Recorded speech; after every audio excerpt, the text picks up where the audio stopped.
Mere moments remained before the icy lake would engulf him completely. Confined within his submerging vehicle, Logan cried out, pounded his fists on the glass, and sensed the water inching up his throat. No individuals were nearby. No assistance was imminent, aside from the canine in the adjacent seat. The subsequent actions of this German shepherd transcended mere devotion. They constituted an event the world continues to find inexplicable, an instance of instinct, or perhaps an unforeseen marvel. Continue with this account, as what you are about to observe is a connection that redefines our understanding of animal survival and the indomitable force of affection. Logan Barrett had traversed that route on numerous occasions, yet on this particular day, the quietude seemed more profound. Snow descended in leisurely whirls, resembling cinders settling upon the somber trees flanking the roadway outside Grand Rapids, Minnesota. His hands clutched the steering mechanism, but his gaze frequently shifted towards the passenger seat, occupied by the dog who sat composedly, its ears twitching at each sound of tire compressing slush. No melodies played, only the gentle drone of the motor, the frigid scrape of snow under the tires, and the consistent respiration of the canine at his side. This dog was more than a mere passenger. It observed Logan ceaselessly, as if safeguarding something beyond the immediate path, a guardian acting without instruction, a companion unbound by any restraint. The dashboard clock displayed a flashing 4:47 p.m. Though not yet twilight, the daylight was already yielding to the Minnesota cold. Logan's vehicle navigated the winding road beside the frozen lake, characterized by sharp bends flanked by dark trees and the expansive, white expanse of water, a setting capable of absorbing sound and illumination without premonition. And, as destiny dictated, it attempted precisely that. It commenced with a shudder, a slight movement in the truck's rear, then a slide. Logan's instincts reacted, but with insufficient speed. The back tires lost traction. Black ice, so fine it resembled glass, sent them spinning sideways. The vehicle lurched. One wheel caught the roadside, followed by the other. No guardrail, no forewarning, merely the collision. The truck struck the snowdrift and penetrated it as if it were paper. A brilliant flash of white, the creak of stressed metal. Then the world inverted. Gravity reoriented as the truck broke through the ice. There was no opportunity to cry out. The windshield shattered in a single, forceful explosion, and frigid water cascaded in like molten glass. The surface engulfed them immediately. The sounds of the outside world ceased in that instant, supplanted by the dreadful hiss of cold permeating every recess of the cabin. Logan yelled, but his voice went unheard. He tugged at his seatbelt. It was stuck. He hit the power window control. It was unresponsive. The battery had succumbed to the water in moments. The doors were hermetically sealed, held fast by the external water pressure. He attempted again, fists against the window, feet against the door, but nothing yielded except what was crucial. Panic surged anew, like a secondary inundation. Beside him, the dog barked vociferously, wildly, its chest against the dashboard, paws scraping at the misted glass. A frantic, desperate sound, raw and visceral. The dog's instincts activated swiftly, but the icy water was swifter. It inundated the footwell, then the seats, then the console, followed by the vehicle's downward inclination. The truck pitched forward as if an unseen force had seized the front bumper and tugged. Logan's grasp weakened. His lungs constricted. The pocket of air above him diminished to mere inches. Throughout this, the dog barked and clawed relentlessly. Then, abruptly, without preamble, it ceased. It turned, glanced at Logan, and then disappeared. One moment, it was in the seat. The next, it was gone, vanished into the dimness of the rear cabin. Logan tried to call out to it, but water filled his mouth. His vision grew hazy, his legs insensate. The darkness beckoned him like grasping hands. He was unaware of the dog's whereabouts. He only knew the sensation felt conclusive. His final perception before succumbing was the shimmering surface of the lake above, flickering like a fading ember, and then stillness, total, unending, suffocating stillness. Yet, something stirred beneath. Something was not yet concluded. The chill did not manifest suddenly. It advanced like a covert intruder, first desensitizing Logan's legs, then his fingers, and ultimately his jaw. The truck was angling, nose downwards, into the lake, and each passing second felt purloined from an existence he was not prepared to relinquish. He gasped for air that was absent. His body clamored to move, to break free, but the seat belt remained fastened against his chest like a snare. His foot struck the door. In vain. He tried once more. The sound was absorbed by the encroaching water. His knuckles bled as he hammered against the window. Still silence above the dashboard. The windshield was clouded and streaked with the residue of his frantic efforts. His vision narrowed. Panic constricted his chest, but he compelled himself to think. There had to be some recourse, anything he had not yet attempted. He reached for the window control. Inoperative. The electrical system was already inundated. His breath quickened, grew sharper. Each attempt to cry out filled his lungs with progressively less air. The world was contracting. Beside him, the dog was not motionless. It was a whirlwind of activity. Paws thrashed against the glass, its tail submerged, forsodden and clinging to its frame. The barking was now indistinct, gurgled. The waterline was ascending past its shoulders. It did not appear frightened. It appeared resolute. Wild certainly, but focused. And in that turmoil, Logan perceived something human. A refusal to surrender. He tried to shield the dog with one arm, turning towards it, even as the freezing current tugged at his attire. But the dog eluded his grasp, pulled backwards.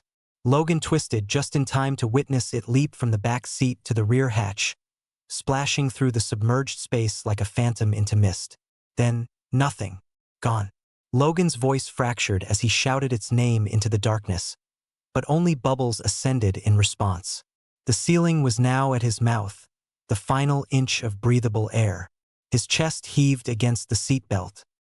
He inhaled a ragged, partial breath that caused more burning than relief. Water touched his lips, then his nose, then his eyes. Cold pierced every part of him. His body jerked, convulsed. Still, he did not cease his struggle. One hand clawed at the buckle, the other gripped the armrest until skin tore away. But it was insufficient. His muscles weakened. His mind became hazy. The lake embraced him. In those concluding seconds, his thoughts did not race, nor did they flash. They congealed. No recollections, no regrets. Just the ponderous, terrifying certainty that he was going to perish, that he was alone, that this silent, cold, empty cabin would be the last environment he would ever perceive. And then a sound. It was distant, distorted by the water, but it was tangible. Something fractured. Not the slow groan of the frame yielding under pressure. This was sharp, abrupt, violent.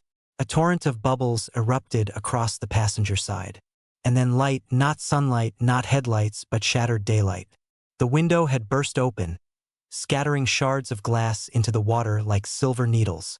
Logan flinched, momentarily blinded. His arms rose reflexively. Through the blur, he saw movement. A dark form pushing into the cab, dragging something heavy and metallic behind it. The silhouette twisted in the current, muscle straining. For a second, he thought it was a hallucination. Then the shape swam nearer. It was the dog. The dog had returned, eyes wide, body trembling, jaws locked around the edge of something round, something solid. A rim, rusted, heavy, impossible. It wasn't attempting to swim out. It was attempting to drag it in. And with it, the window had shattered. Logan did not comprehend, could not. He reached forward, semi-conscious, his arm quivering like paper in the wind. The dog swam closer, pressing the rim into his chest. Paws battered the door. The pressure shifted, then a splash above. A scream, a voice. Someone was on the lake. Assistance was arriving. But the one who had already saved him, he was still submerged, still fighting. And Logan was not yet free. Time does not merely decelerate when one is dying, it warps. Beneath the surface, Logan drifted in a state between consciousness and oblivion where sounds contorted into reverberations and light flickered like a waning star behind clouds. His body was now inert, the struggle having drained from him, fingers floating weightlessly in the freezing darkness. Everything ached, yet everything also felt remote. He was sinking, but strangely, it no longer felt pressing, merely quiet and absolute. Then came that improbable sound, a crack that tore through the silence like thunder under glass, the kind of noise one feels in one's bones before the mind can even register it. A sound so violent, so sharp, it pierced through the frigid haze and caused Logan's eyes to snap open. Through the blur, something moved. It wasn't light, not entirely, it was motion, shadows and shapes tumbling in the water like debris. But one shape was not tumbling, it was pushing, fighting, swimming against the pull of the sinking truck, the dog. And he was not unaccompanied. Between his teeth, the dog gripped something large, awkward, and metallic. The outline twisted in the murk, a rim torn from the depths of the lake. Where he had located it, how he had managed to procure it, none of that signified. What signified was that he was here again, slamming it against the passenger window repeatedly. His paws kicked violently against the side door, bracing his body with each impact. Crack! Another explosion of bubbles. The glass fractured again, and this time it yielded. The passenger window imploded inward, unleashing a maelstrom of icy water and razor-sharp glass. Logan's body jerked from the pressure shift, and in that chaos, the rim tumbled into his lap, propelled by the dog, who would not desist. His lungs burned with a scream he could not emit. His hand flailed, searching for something to grasp, something solid. It landed on wet fur. The dog turned, seized Logan's jacket sleeve, and pulled. Nothing in that moment made sense, not physics, not logic, not survival. But the dog kept pulling, paddling backward, dragging Logan with him through the broken frame of the window. The sharp glass tore at the dog's side, drawing blood that floated around them in slow, blooming clouds. Still, he kept swimming. And then, above them, light. Shadows moved on the lake surface. A voice screamed, distant and distorted. Another splash. Logan couldn't discern if he was alive or hallucinating, but then arms, human arms reaching down through the jagged opening in the ice. Someone had arrived. The dog howled as soon as Logan was hoisted above the water, the kind of howl that tears through muscle. It wasn't pain, it was refusal. He barked, then plunged again. The stranger pulled Logan onto the ice, shouting into a radio, summoning medics. Logan's body spasmed as his lungs finally drew air, choking and wheezing, but his eyes searched wildly for one thing, the dog.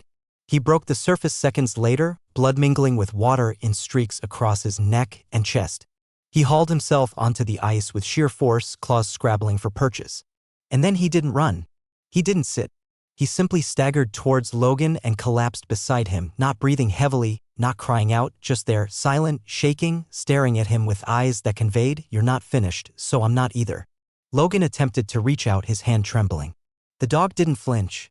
He rested his head gently against Logan's shoulder, water dripping from his muzzle, and remained there. On the other side of the lake, a car engine roared closer. Someone had witnessed. Someone had called. Help had finally materialized. But they hadn't been the first. The one who saved him had done so long before anyone else even knew he was drowning. The ambulance lights flashed across the snow like a silent signal, blue, red, blue, red. Logan lay on the gurney, enveloped in emergency blankets, his chest rising in sporadic fits as paramedics administered warm air into his lungs. His fingers twitched, skin pallid and tinged with a bluish cast, but he was breathing. That in itself felt like a marvel. What astonished the rescuers more than Logan's heartbeat, however, was the form beside him. Soaked, bruised, and barely able to stand, the dog refused to be confined. He had already broken one of the paramedics' wrist buckles in his frantic effort to remain close. His front leg trembled, a deep gash just above the paw still seeping blood onto the slush-covered road, yet his body remained positioned near Logan's gurney as if an unspoken obligation held him there, stronger than instinct. No one articulated it, but they all perceived it. This was not merely a dog beside a man, this was a guardian refusing to abandon his post. Logan drifted in and out of consciousness, battling the disorienting waves of post-shock and hypothermia. Each time his eyes opened, he searched, not for the sky, not for the sirens, but for one entity, the dog.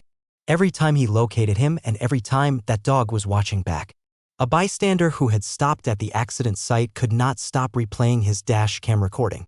He showed it to the medics and firefighters right there, hands shaking as the phone screen illuminated the ambulance's interior. "You need to see this," he asserted. He didn't just wait on shore. He jumped in over and over. That dog was dragging something metal, a wheel or something. He broke the window. Nobody responded immediately. They too were watching it, and they were watching the dog, this dripping, battered animal who had accomplished what no one else could have. The decision was made without deliberation. The dog was loaded into the ambulance alongside Logan, both of them secured and bundled together as if even in emergency procedures the bond between them could not be disregarded. The doors slammed shut. The ambulance sped off down the icy road towards the hospital. Inside, Logan's hand slid weakly towards the edge of the gurney. He couldn't lift it far, couldn't speak, but the dog understood.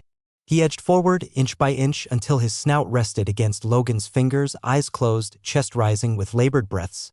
Their bodies trembled in unison as the siren wailed ahead, propelling them both towards an uncertain future, but not in solitude.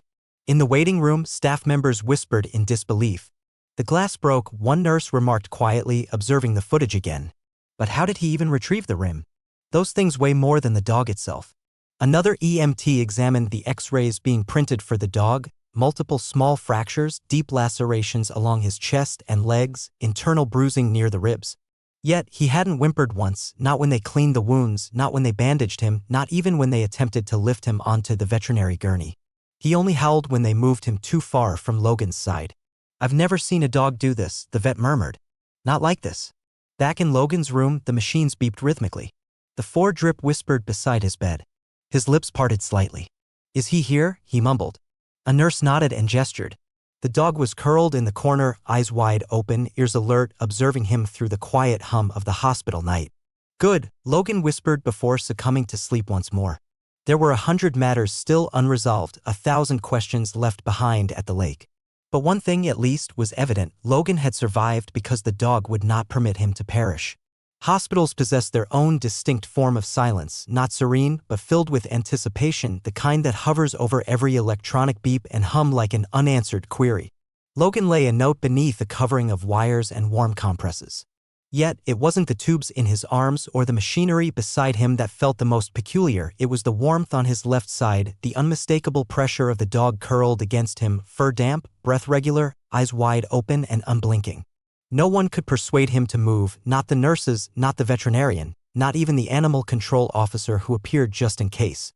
The dog had selected his position, and nothing short of coercion would detach him from Logan's side.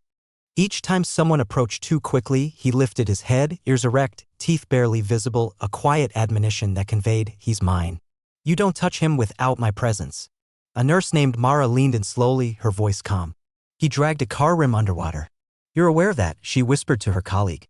"How does a dog even? How does that make logical sense?" No one possessed an answer. The footage from the dash cam had already achieved viral status within a few hours. Local news outlets were the first to report it, followed by national channels, then international ones. Reporters labeled it a miracle, a dog with human-like intelligence, a real-life lassie. But inside Logan's hospital room, none of that held significance. There was no press, no spectacle, just one unconscious man and one dog refusing to abandon him. Logan stirred, barely.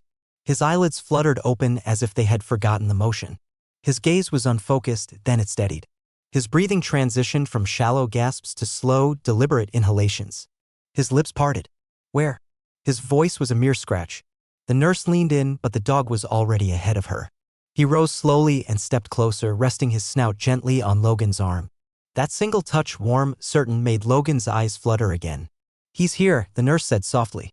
"He never left." For a moment, Logan didn't speak. His hand twitched, then slowly, shakily moved towards the dog's face. It wasn't a stroke or a pet, just contact, just confirmation that what he recalled was not a hallucination. He whispered, You did it." The dog didn't wag its tail, didn't bark. He simply lowered his head and pressed it against Logan's shoulder, closing his eyes as if everything within him finally relaxed. Later that night, when Logan drifted back into sleep, the vet came to assess the dog's condition. They treated his wounds, bandaged his leg, and monitored his breathing. But something felt amiss. The vet knelt, brushing a hand gently along the dog's neck, then paused. "What's this?" he murmured, tilting the dog's head. "Tiny shards. Glass." Dozens of nearly invisible fragments were nestled in the fur along the dog's face and jawline, the kind of shrapnel produced by breaking through safety glass from the inside. And not merely nudging it open, but forcing it, ramming it with enough pressure to shatter. No one had trained this dog for that. There had been no command, no voice instructing him what to do. He had simply done it. And now Logan lay sleeping just inches away, alive, because the dog had chosen not to panic but to act, to suffer willingly if it meant saving the only human he had left. And as the staff moved about the room, checking vitals and scribbling notes, the dog never stirred. He didn't sleep. He didn't blink. He just watched, as if waiting for someone to pose the question that had been circulating the room all day, but no one dared to articulate. How did he know? The morning after Logan regained consciousness, the hospital room did not feel like a place of recuperation, it felt like a junction. Physicians moved about quietly, adjusting 4 lines, reviewing charts, and whispering phrases like miraculous and unstable but improving. Logan spoke little. He just lay there, gazing at the ceiling, occasionally shifting his eyes towards the chair in the corner. The dog sat there like a sculpture, bandaged leg propped, fur still matted, face weary but proud. Every so often, their eyes would meet, and neither would blink. It was approximately 10 a.m. when Officer Darrell Finch entered. His breath was still visible from the cold outside, his uniform jacket dusted with snow. In his hand, he held a tablet, in his eyes, disbelief. "Logan," he said slowly, "I need to show you something. You won't believe it unless you see it." The tablet screen illuminated, a dash cam recording. One of the drivers who had passed just minutes after the truck submerged had captured everything. The screen showed the lake in the distance. Silence, then movement. A black and tan shape bursting from the water, dragging something metallic behind it, the dog hauling a rust-covered rim across the ice. He staggered, slipped, then plunged again, disappearing beneath the surface. 10 seconds, 20, a full minute, the car's dash cam recorded it all. And then an eruption of water, the passenger window exploded outward in a plume of bubbles and shattered glass. The dog surfaced seconds later, choking and sputtering, teeth clamped around Logan's jacket collar, paddling furiously towards the broken ice edge. Moments later, 2 individuals from the lakeside sprinted into view. One jumped in. The camera shook violently, then went black. Officer Finch paused the footage, his hands trembling. "Your dog didn't just escape. He made a decision. He retrieved that rim. He shattered the glass. And then he went back in for you." Logan stared blankly at the screen. "No one taught him that," the officer added. "He wasn't commanded. He wasn't trained for it. He just knew." It wasn't until that moment that Logan realized just how close he had been to never waking up. The footage did not show a frantic animal, it depicted strategy, purpose, sacrifice. He looked over at the dog, who blinked slowly, his chest rising and falling in a silent rhythm. "I thought I was gone," Logan whispered. "He pulled me out of death like he knew it wasn't my time." Later that afternoon, the hospital lobby filled with reporters, microphones, cameras, and notepads. Everyone desired the same thing, the miracle narrative. Hero dog saves owner from drowning. Untrained German shepherd performs underwater rescue. They were unconcerned about frostbite or internal bruising or the number of stitches the dog required. They wanted the moment, the headline. But Logan declined interviews because the story was not about a miracle, it was about understanding, about connection. The nurse who had initially treated the dog stepped in quietly, holding a surgical mask and a file. "We analyzed the glass," she stated. "The pattern shows impact from the outside in, not someone trying to get out. He broke the window with the rim on purpose." No one spoke. She added, "He didn't flail. He angled the rim. He aimed. That's not instinct." And that was the instant it shifted. This was no longer merely a rescue story, this was something deeper, something the world had not witnessed before and could not explain, a bond so intense, so defiant of logic that it left scientists, trainers, and reporters speechless. And the only one who did not seem surprised was the dog himself. A week elapsed and Logan could finally ambulate without assistance, at least in a physical sense. Emotionally, the ground still felt precarious. Each time he stood, he first sought the dog. If the dog was present, he could breathe, if not, he froze. The medical personnel observed it as well, a silent tether had formed between them, something unbreakable, the kind of connection not forged from comfort, but from catastrophe. That morning, Logan made a request, one the hospital was unprepared for. "I want to go back to the lake." The doctor frowned. "You're barely stable. That kind of trauma." "I need to see it," Logan interjected quietly. "I need to understand." The drive was silent. The snow had formed a crust since the accident, smoothing over the chaos like nature's way of erasing. But Logan could still perceive it, the dark patch where the truck had broken through, the jagged line where the ice had fractured. The lake did not appear perilous now, it looked serene, deceptive. The dog stepped out of the car beside him, bandaged but steady. He did not sniff the air. He did not pace. He walked directly to the edge of the lake, stopped, and sat as if awaiting something to ascend from below. Officer Finch met them with a team. They were prepared to conduct a full recovery inspection. No one anticipated finding anything new, just a procedural formality. But Logan had a premonition that quiet heaviness in his chest had not dissipated, felt incomplete. An hour later, a diver surfaced, mask lifted, voice sharp. "There's something else down here." The team retrieved the original rim, the one the dog had dragged, rusted, ancient. But beside it, another, same model, same size. This one was still lodged into what appeared to be the remnants of another vehicle. Not Logan's. Another truck, much older, more decayed. The discovery rendered everyone speechless. There was another accident? Logan inquired. Finch nodded slowly, flipping through his notes. Yeah, about 6 years ago. Driver never found. Just vanished. The silence that ensued was denser than the cold air. Logan looked at the dog. "You didn't go for my rim first," he said under his breath. "You went for that one." They reviewed the dash cam footage again, this time magnified. The angle did not lie. The dog dove towards the older wreck first, ignored the floating debris from Logan's truck, went deeper, dragged that specific rim, then used it to break the glass on Logan's side. "Why that one?" someone whispered. "Why not grab anything else?"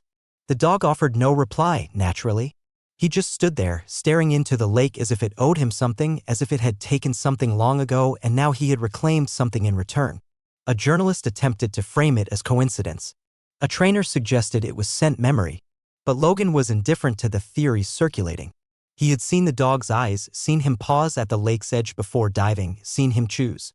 And now, standing here again, Logan wasn't contemplating near death, he was contemplating purpose. The enigma wasn't merely how the dog broke the glass, it was why he chose that particular rim. What compelled him to go down there?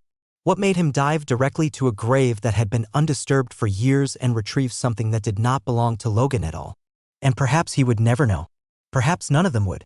But sometimes what imbues a moment with power isn't the explanation but the silence left behind when one realizes some connections require no explanation, they are simply known. And the dog, still observing the ice, hadn't moved because perhaps, for reasons no one could articulate, he was waiting to be certain it was concluded that whatever pain had been buried in that lake was finally over for someone else. And now, perhaps for him. 2 months following the incident, the town of Deuth organized a modest community gathering that felt more significant than any event they had previously hosted.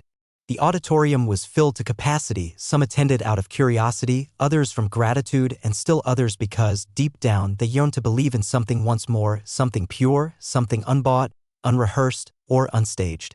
The mayor delivered a formal address, complete with a plaque unveiling and a series of honors whose names no one in the room could properly pronounce.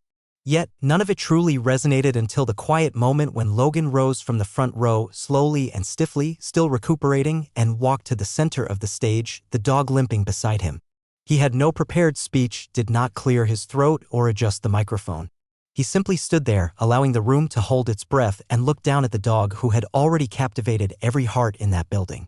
"I should be dead," Logan began, his voice low but steady. "And if life made sense, I probably would be." The crowd remained still, not a cough, not a whisper. But somehow he knew. Not just to break a window, not just to drag me out, but to choose a path that no one would have expected. He didn't just save my life, he rewrote it. He glanced at the dog. There's not a single command I gave him that night, nothing I could have yelled that would have made sense underwater. But he didn't wait for instructions. He dove in anyway. A few individuals wiped their eyes. A child in the back hugged her own shepherd more tightly. "I don't think this dog just saved me," Logan said, his voice faltering slightly. "I think he saved a memory, one that wasn't mine. Something buried, something unfinished. And maybe he needed to bring it back to the surface before I was allowed to move forward." He stepped aside as the mayor handed him a small medal on a ribbon, a symbolic gesture, lightweight, shiny. Logan looked at it, then at the dog. Without a word, he took the medal and gently clipped it to the dog's collar. It wasn't a trophy, it was acknowledgement. And the dog, as always, said nothing. He just blinked slowly and leaned his shoulder into Logan's leg. The applause that followed was not explosive, not forced. It was slow, rising from the chest as if something sacred had just been witnessed. Outside the building, Logan walked towards his car. The air was crisp, the streets quiet. He paused at the passenger door and looked at the dog. "You ready?" The dog sat unmoving. "You still watching that lake in your head?" Logan asked. "Still nothing." He crouched beside him. "We don't have to know what you saw. We just have to live like it meant something." The dog gave the faintest wag of his tail. They drove away from the event with no fanfare, no escort, no headlines pursuing them, just a man and his dog, two lives intertwined, not by chance, but by something deeper. From that day forward, Logan spoke little about what transpired. He didn't need to. The story had already narrated itself, in gasps of breath on cold water, in fractured glass, in silent choices made in darkness. And the dog, he didn't require a stage or a statue, because in every small town, every news article, every whispered retelling of that winter day in Minnesota, he had already become legend.